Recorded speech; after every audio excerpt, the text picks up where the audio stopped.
Welcome. Thank you. Have we started recording? Yeah, we're in. That's that laugh of business. Oh my god, no, my dirty laugh. Welcome. How you doing? I'm amazing. Thank you. It's been a minute since I've seen you as well, actually. I know it has. Am I allowed to say I was late? Globetrotter. I mean, no, it's okay. Sorry, it's I'm alright. late. Don't But worry yeah, about here it. we are. Don't worry about it. It's Thank alright. You get a penalty shot for that, but it's okay. Yeah. Thanks for inviting me. I was like, oh my god, like what? Yeah, but I really appreciate it. Yeah. Yeah. Thanks for coming. Thanks for agreeing to come on as well. Appreciate it. Yeah. How you been? I've been good. Can't complain. Yeah. Just pushing life. You know how it goes. Amen. Doing what we need to do by God's grace. You know. Always. Getting things done. So all things hands with giving glory. Amen. I like that. We started a little prayer there. I like Oh that. yeah. Oh like my that. god, in all things. Yeah, man. Amen to that. Yeah, faith man. is Because I'm very curious. You know, we've been friends for a long time, and I'm very curious about what you do and how you do it and stuff like that. Because it's so exciting. It seems exciting. I can't even lie to you. That's why I wanted to get you on. It just seems so exciting. I'll be honest with you. But before we start, can you do a little intro? Like, just let us know who you are. Okay. Because I don't want to. You know, I always say this every time. I don't know how you want to be introduced. You know what I mean? I might say something, so. You can even just say your name, to be fair, however you feel comfortable with. No, I get it. Okay, cool. So, hi, I'm Lizzy. I was going to give you my full government name, innit? Do I be here? Oh, my name's Elizabeth, or for my Kenyans, you can call me Duta. Doots. Kiambu County, to be precise. Hey. Repping. Yeah, I was born there. But grew up in the UK most of my life. But listen, I'm no place like home. Hey, I like that. I consider myself very much a Kenyan girl. Yeah. I love that. Yeah. Kenyan girl, but Globetrotter, international. Well, listen. Yeah, I mean, locally made, internationally known. Ooh, you like that one? yeah, You like that one? yeah, I like that. Yeah, They used to have the one. What's it called? Freshly, I don't know, organically produced from Kenya, whatever. Yeah. Organically produced from Kenya. That's a good one as well. Yeah. I like that one as well. But yeah, no, that's nice. That's nice. Are you from Cambodia? Oh yeah, you are from Yeah, Cambodia. yeah, Kabete. Well, not Kabete, but yeah, that's home for me. Yeah. So, yeah. Okay. Go on. Sorry. Yeah. No, that's it. Yeah. So I was just I was raised there until the age of 6. Then my dad first came, the typical story. Then my mum, she came, so we were left with our grandma, exactly. And then one day came from school, and then my grandma was like, "You're not going back to school, Joy. You're going to the UK." And I said, "I'm going to where?" I'm flying. And here we are, how many years later? Do you remember that moment? Yeah. You remember that moment? I do. How was that? Was it scary, exciting? Like, what was it? Do you know what the first thing I thought of? I had basically this girl at school, right? Yeah, because this is when I was in Hospital Hill, and this girl at school was like, "You can have my orange." Like literally an orange at break time. And I said, "Oh, thanks." Yeah. And I ate an orange. She was like, "Oh my god, you took my orange. I'm gonna tell my mom. Yeah. Oh, when you come to school tomorrow, I'm gonna tell mom's gonna come in." And I was thinking, "Oh my god, what are you talking about?" Yeah. So the first thing, as soon as my grandma said, "I'm going to school tomorrow," you were like, "Orange." I don't care about orange anymore. Because you thought you were in trouble, innit? I know. I was like, yes. And then I thought, oh my god, I'm actually going to the UK. Childhood innocence. I know. It's crazy, but here we are, man. God is good. God is good. Amen. That's dope. It's so funny because everyone has, especially if you were like at least of age of knowing, you know, you're at school, whatever, that you're leaving. It's such a weird, strange thing, innit? Everyone has their own little story of that. It definitely is. You know, everyone, if people haven't experienced, they always say, "Oh my god, how can your parents leave you? How was it for you?" But I don't know, you never felt that gap, did you? Because you were surrounded by love. You were still surrounded by love. Yeah, so true. it was definitely a special time. But yeah, and then I remember when I first saw my parents for the first time, that was like a whole other thing. But yeah. Oh wow. I love that. I love to hear that. That's what I didn't even think of talking about that, but that's such an interesting thing to think about because transitioning from like somewhere where you're so used to just, you know, the school system, the people, the everything. Yeah. Coming here. Yeah. Did you come winter, summer, do you remember? I came in, I know. I feel like every time people come from it's Kenya, winter, it's always winter. What is it? It's always winter. I know. But it's just colder here anyway. Yeah. But you know how we came, right? Yeah. So we didn't actually come to the UK straight away. We stayed at an auntie's auntie somewhere in Karen. I don't know why we were there. Okay. And then my uncle now was the one now bringing us to the UK. Yeah. But we didn't actually come to the UK. We went to Paris. Oh, wow. Stayed there for 2 nights. And then came out. And then he was like, "Guys, I'm leaving you here. I'm going back to Kenya. It's just you and your sister. Here's a letter. It says who you are, where you're going, and blah, blah, blah." And this is before, what's that thing called? The Eurostar was in Waterloo back in the day. Okay. So my parents were waiting on that side of Waterloo. So I remember we got there and I didn't recognize my dad, but I knew my mum. And then I just remember like ran into my mum, and it was just like, wow, like this is where it began. That is so interesting. Damn. And here we are. I know. All those years later. I know. Do you remember when you first came? Yeah. Similar. No, not a similar story, to be fair. Because I didn't go to Paris. I just came straight. But I remember landing and thinking, what is this place? It was freezing. Like, I was wearing like a little tracksuit. Yeah. And like maybe a hat and a scarf or something. God. Mate. And then you're like, what is this? Like it was just freezing. That's the main thing I remember. But it was like that shock to the system, you know what I mean? But it's even just looking around, like when you leave the airport, the roads, everything is different. You know what I mean? Like everything just looks so much bigger, cleaner, like I know. It's such an interesting thing, isn't it? I remember when we pulled up to our close, because you know in Kenya you're used to like the houses being all the same compound. Yes. And we're used to big houses. Yes. So when we first pulled up, I was like, I actually thought the whole close was our house. In it? I was like, wow, mums. You done good. You done good. I was like, no, actually, this is ours. This little. Yeah. That's one thing I noticed, the size of the house and stuff. Like that. Everything was so close together. Everything was so much small. I know. Yeah. But it's so interesting. That's so interesting. It is. I love sidetracked, but I love that. Oh, it's right. I love that. That's why I love the because it's a conversation, isn't it? We're just having a conversation. Exactly. You know what I mean? Exactly. It's just to introduce. This is nothing serious, just vibes. So it's nothing serious, just vibes. I like that. Just discussing. I actually feel really relaxed. That's what it is, though. I'm not like tense. I'm like, okay, cool. I'm just having a chat. You know what I mean? And just like you made up for your lateness with a bottle of beautiful South African wine. Yes, this looks amazing. That's the best wine from South Africa. Oh yeah. Yeah, I went to a wine yard tour, and that was a really popular one. So Western Cape. Yeah. Ooh. Oh. Moscato. Ooh. Angels tears. Alright, that sounds right. You know, angels tears. Heavenly stuff, you know what I'm saying? I love it. Thank you so much. You enjoy it. Yeah, I know a lot of you guys I don't drink wine. No, why? No. You know what? I actually, to be fair, I'm a red wine person. Are you? But it's because of food. Oh, I see. It's because of food. But then I used to work in hospitality, and I kind of started learning about wines and matching and stuff like that. But yeah, I do love a red wine. But yeah, this is gonna go down as well. Okay, well, yeah. I'm looking forward to this. I hope you enjoyed it. If you don't, then a bit of fish or something, you know what I mean? Yeah, exactly. I love it. That's nice. Yeah, man. But speaking of South Africa, when's the last time you were there? So I was in Cape Town in well, we're in October. This was actually, was it August or September? I don't know.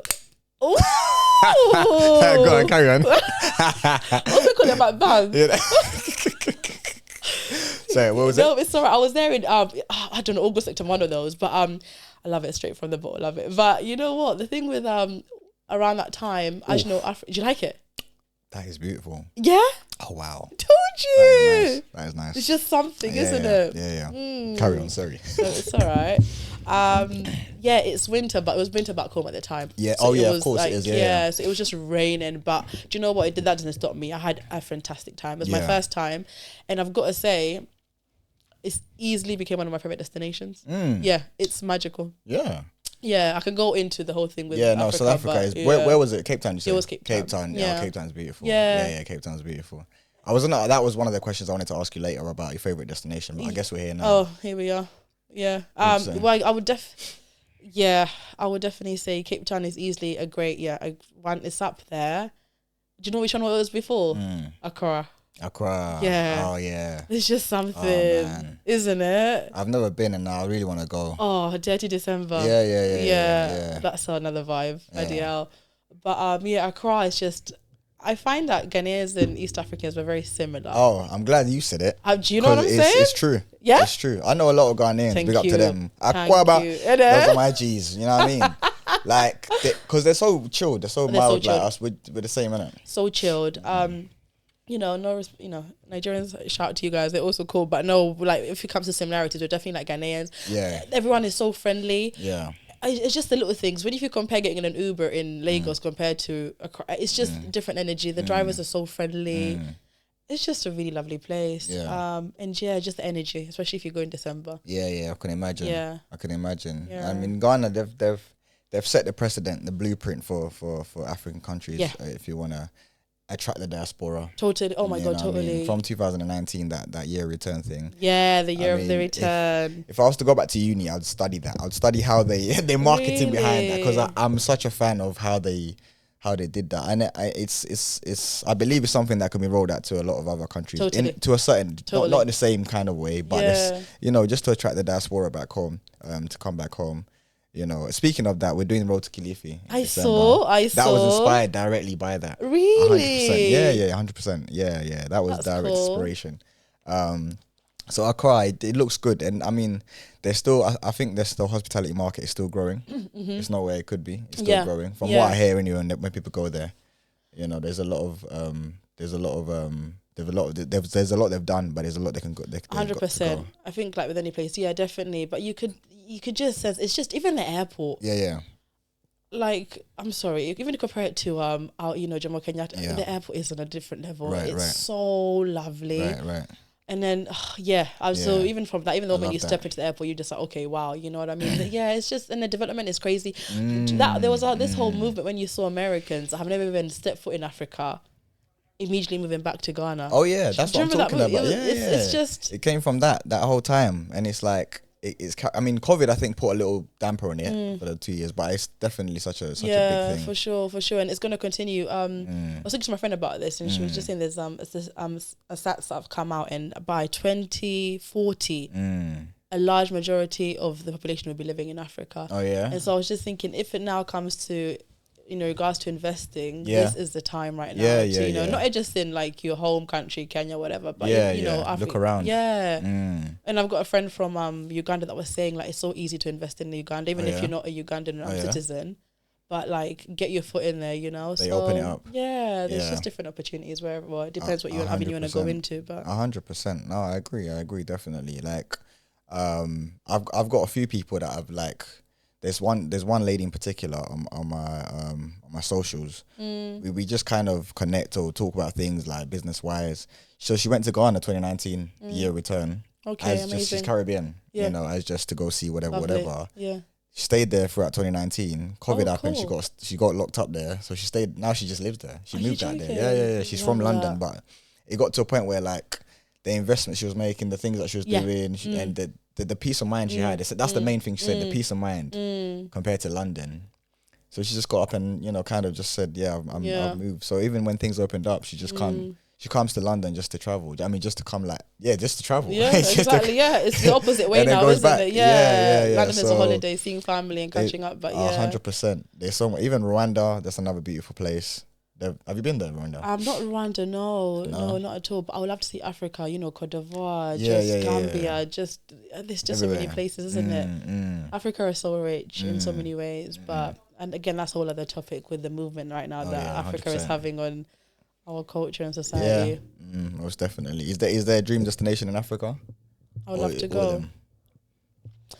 Yeah, just all of Africa, really. Yeah, for sure. I mean, I wouldn't say specifically I would love, but yeah, if I can do like a tour around Africa, I think Uganda will be the next one, but I wouldn't want to go via plane. I would want to do a road trip from Kenya. Yeah. And do it that way, because I've heard that's really interesting. Okay, I mean, even like, because like I got my boy who's from Kisumu, and he literally just... You can just go down. It's just down the road, literally. Exactly. It's somewhere like Busia is down the road as well. So you can make that journey very easily. And have you ever been to Uganda? No, I've never been to Uganda. No. I haven't traveled much in Africa. I've only been to Kenya, South Africa, and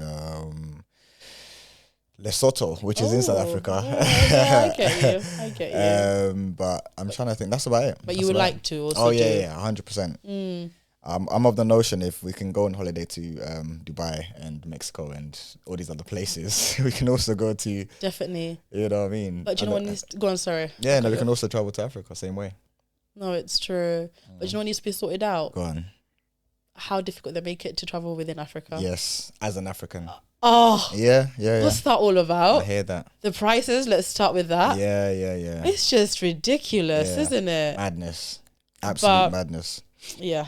I don't, but that's a whole other. That's we keep going left and right, but trust me, that is true. Yeah, it's such a big topic. It's such a big issue, because especially the flight travel and stuff like that. Like going to Africa in December is one thing that is, I think everyone just kills everyone when you think about it. Yeah.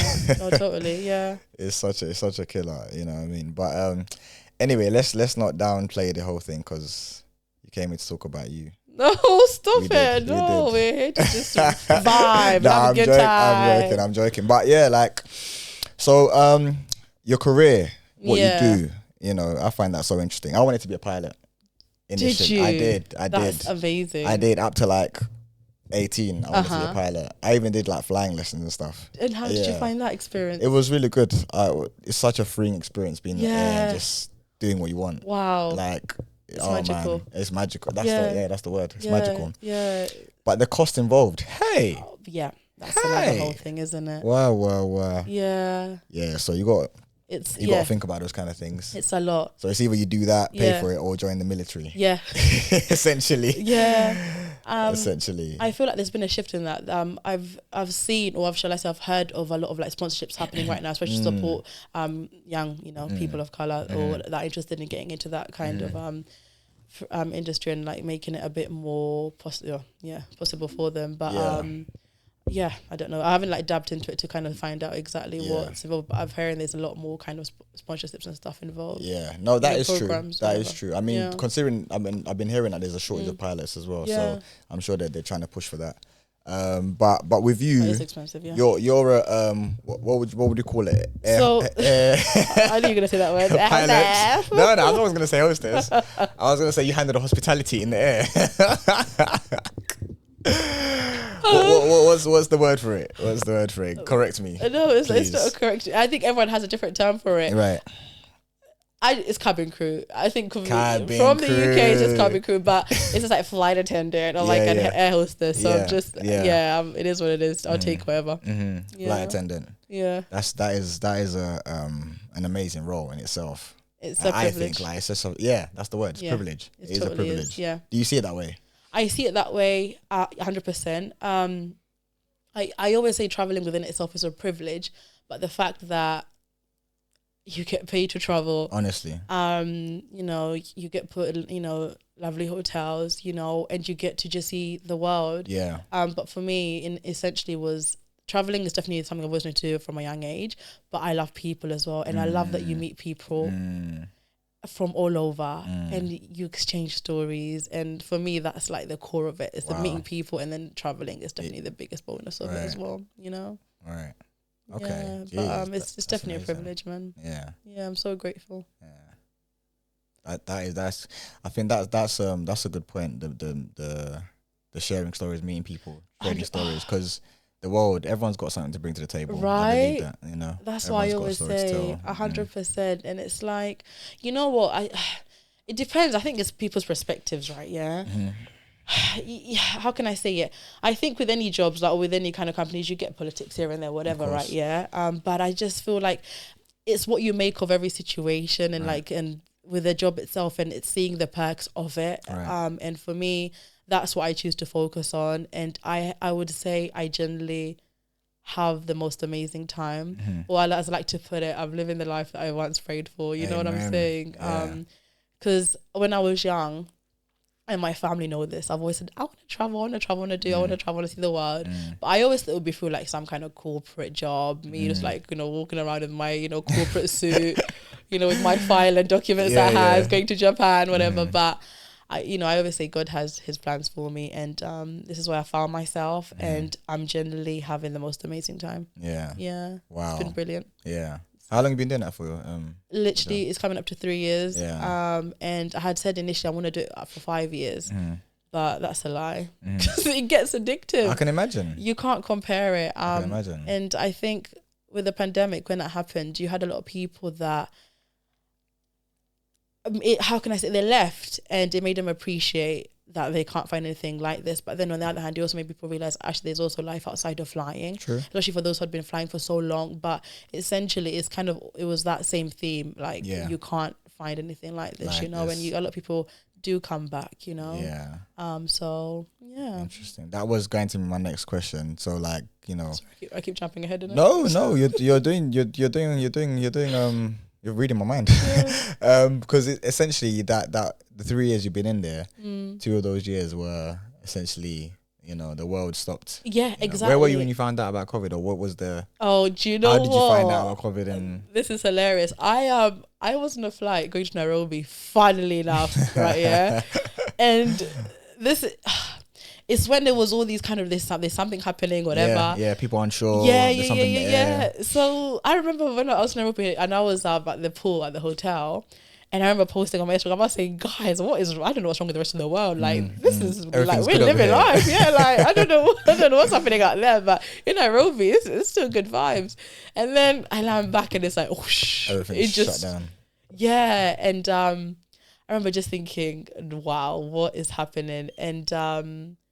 And then the whole furlough thing came in. It was that whole uncertainty. But you know what, right? The thing with faith, right, it's such a beautiful thing because through it all, I just had this belief that I was going to continue flying. Right. Even whenever that was going to be. And I was furloughed for a bit, but then I still flew for majority of it. Okay. So for me, it's like I saw both sides of the pandemic. I remember being in Shanghai, and it was just like, as soon as we landed, it's like we were the disease. Right. And it was like, the way they were dressed, they were spraying you. They give you disinfectant, to put down the toilet before you used it. It was just a whole different thing. It was a whole different experience. But so I kind of say I saw both sides of it. Both sides of it. Jeez. Yeah. And I guess now, have you seen the reduction in like measures and things, and people are like kind of more 100%. careful and whatever, but it's not as serious. Well, it's still serious because it's still out there, whatever it is. I don't know. Don't quote me, I'm not a scientist. No, I hear you. But in terms of like the measures, like you're saying, like no, there's no COVID. There's no COVID in the travel industry. Hey, listen, I'm not co-signing that message, innit? Don't come from me. I mean, it's there. You know what I mean? It's there. But I just feel like, I think because I remember even walking through the terminal in Heathrow, and duty free was just dark, like no lights. Yeah. Oh wow. You know, and then the car park was empty because a lot of people were on furlough. You know, so when you compare it now, it really does feel like you'll be back to norm. Right. And even measures, even on board, it was like a shift because certain destinations were stricter than others. Yeah. So then you were expected to follow certain rules, and then certain destinations was different. I remember reporting we had it was going to Brazil, and we all met, you know, to report whatever for duty, and they were like, Liz, have you been vaccinated? And I was like, yeah, I've been vaccinated. And then the other girl, have you been vaccinated? No. Well, Brazil they've just changed the rules literally a few hours ago. Right. You can't go. So it was just this whole anything can happen at any time. Exactly. It was constantly so, and then now looking back now, currently it's like no mask on board, no mask when you get certain countries. Before going to Nairobi, before going to like certain destinations, you had to do a test before even leaving London. So now that's definitely not the case. But it'll be interesting to see how it is when winter now kicks in. But going to Kenya actually, so this relates to people that are going to Kilifi, road to Kilifi or not. So what's the policy on that at the moment? So as far as I'm concerned, because I remember I constantly go with work rather than a passenger, so you can't call me with travel. But the requirements, I think as long as you're vaccinated, you're cool. And if not, I think they just require a PC. Yeah, you do. I remember you have to show your proof because my dad just went recently. You have to show your proof of a vaccine, but then if not, I think it's just a PCR test. Okay. Yeah, right. But even leaving Nairobi now, before it was a case of you had to like prove that you're of your vaccine before leaving. But now it's like, okay, you get on. Okay. All right. Cool. So, but yeah, if you're flying out and if you come in December, just double check for yourselves. Yes, please. We're not the authority here. No. We're just saying. Yeah. Nikusema tunasema tu. Don't quote, please. Don't quote, please. Don't quote. Oh, don't start with Swahili because I'm so jealous, man. But anyway, so what? Your Swahili is what? No, my Swahili. No, do you know what? I'm one of those. No, I like you. Wow, no mwaka. No mwaka. Okay. It's just a do that, you know. So I have to. You're That's you're I'm proud of, but it's all right. Yeah. That was an interesting time in the world. I'm glad that the world is healed. 100%. And we're getting to a better place now. Yeah, definitely. Things have opened up. People are back to business, work, school, all that kind of stuff. So it's good. Well, yeah, good. I'm hopeful. I saw an article saying that the scientists do see this as now the end of the pandemic. But hey, let's see. Yeah. And with your job, how long was the training like? What was the training process like? Oh my god.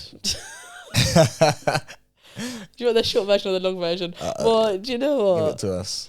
Training is definitely a whole other thing. It's definitely a really intense time. Because the duration of it, 5 to 6 weeks. Yeah. It depends. There's something that you have to gain, which is called an assertion, and that's like a flying license. Okay. And if you haven't got that, you do have to do an additional week to attain it. But if you already got it, then I guess then it reduces a little bit. But training is just consists of constant exams. Yeah. Constant exams. Aircraft conversion, medical. Yeah. General safety, all of those things. But yeah. A lot of safety, I can imagine. Yeah. That's one thing about our company. I mean, with any airline, it should be. But it should be number one, right? I mean? Because the stories here are some of these airlines. Serious. But safety is number one. But so that's one thing they really drill into you. So you notice as soon as when you come on board, you're still very militant with it, and then you get people that been flying. They're like, "Okay, you need to chill," but because it's been drilled into your head, isn't it? Yeah. So training is definitely. Yeah. Okay, it's a process, but intense. Yeah, you can get it done. If Dutad did it, you can do it too. Oh, I'm telling you, we can all do it. I'm telling you, yeah. And is it twice? Did it twice. You did it twice. But that's not the whole story. That's not the point. The point is you did it. Sindio. There's more. Yeah, it's true. Yeah, no, I like that. That's dope. And a lot of I would say a lot of men would see that as a for women sort of thing. What would you say to the men that would be afraid to get into it because they're like, I don't know, should I, you know what I'm saying? No, I want to travel, but like I don't want to be in that category. Yeah. No, I think. Do you know what? Male or female, go for it. Like, it's such an incredible job. However, I flew with a few guys. Yeah. Let's keep it real. A lot of straight guys that have said, "Oh yeah, I remember before joining the job, I was a bit like, but once you're in it, like, it's like, you don't really. Do you know what I mean? You don't. Yeah. You don't really. I don't know. I think it's cool. It's a vibe, and straight, gay. 100% go for it. Through. Yeah, exactly. And I feel like, I don't know if this is necessary, but I feel like if you've got a bit of a hospitality background as well, that would help, no? Or if you like people and you like what you said about liking stories. Oh yeah, definitely. Yeah, definitely. Yeah, the good thing with this job, the requirements are not you don't have to have a lot of requirements to actually get into the job, you know what I mean? But of course it helps that if you've got hospitality background, I think any kind of role where you're used to dealing with people, customers, whatever, even if you work in in the medical industry as well, because you believe it or not, we've got a lot of crew that are police officers on the side, that are nurses on the side, midwives, business owners, Tesco delivery driver. Yeah, it's a whole range of things, because I still work in the NHS as well, you know what I mean? So you can definitely do balance both jobs. Nice. Okay. Because I can just be on the flight back to land, my delivery app is going off. I got a delivery to do as soon as I get off the plane. That's what I'm saying. Do you know what I mean? Yeah. That's dope. Yeah. Okay. That sounds amazing. That's amazing, man. Again, it's what you make it. It's what you make it, exactly. And I think the traveling part for me is the most, like, that's what traveling to get paid to travel. Yeah, it's something. That's a big thing. It is. Like traveling, that's a big thing. It is. It's definitely amazing. I think it's when you're like, you're just at the pool somewhere, you're at the beach, and you're just like, okay, this is my job. Like, it's a Monday morning. Yeah. And I'm having a cocktail. I hate those snaps when you post them. Sorry. Monday morning, it's all rainy in London, and you're just somewhere enjoying the sun. No, it's nice. Really cool. Do you know how many countries you've been to? Do you know what? It's so funny because someone asked me this the other day, right? And I said, you know what? The last time I checked, and that was like a year ago, it was 20 something. Oh wow! But I definitely think I've definitely hit 30 by now, but I couldn't tell you precisely how many countries I've been to. And I've also never, you know how people try to do 30 before 30? Yeah. I never had that, but I guess it happened, I guess. Thank God, right? But so now moving forward, even because sometimes with our jobs as well, you can repeat trips. For example, in 1 month, like I can go New York, or like, and then another month I've gone New York already like 4 times, right, in that space. But then there's people that are a bit more fussed about individual countries. Yeah, and hitting like a certain, you know what I mean? I don't meet people that often, but I also get why you would want to, because I guess, you know, this is what that job enables you to do. Yeah. So I was thinking, I wonder if next year maybe I should try and see how many countries I can do. Hop around. Yeah. Give it a go. So yeah. we'll see. What region do you mostly travel to? Or like, have you mostly traveled to all over? Like Asia, Africa, no, the you know, Middle East. Yeah, I was gonna say, okay, I was gonna say the answer was gonna be everywhere, but then if you were to ask me the most, definitely US. US, yeah. Yeah, okay. definitely US. Okay, yeah. makes sense. But I love US, man. Yeah, vibes. Is it? I love it. Nice. I love I've only it. been there once, and that was. Where did you? Where far? I was in Boston. Did you know? I knew you were gonna say that. I was waiting for Seattle or Boston. Come on, what to Kenya to see? That's where we are mad. The next one is Texas, isn't it? Texas after that. It's Texas, Seattle, Boston. Oh my god, that's just in Texas. Texas. That's the hood. That's the ends. Honestly. Yeah.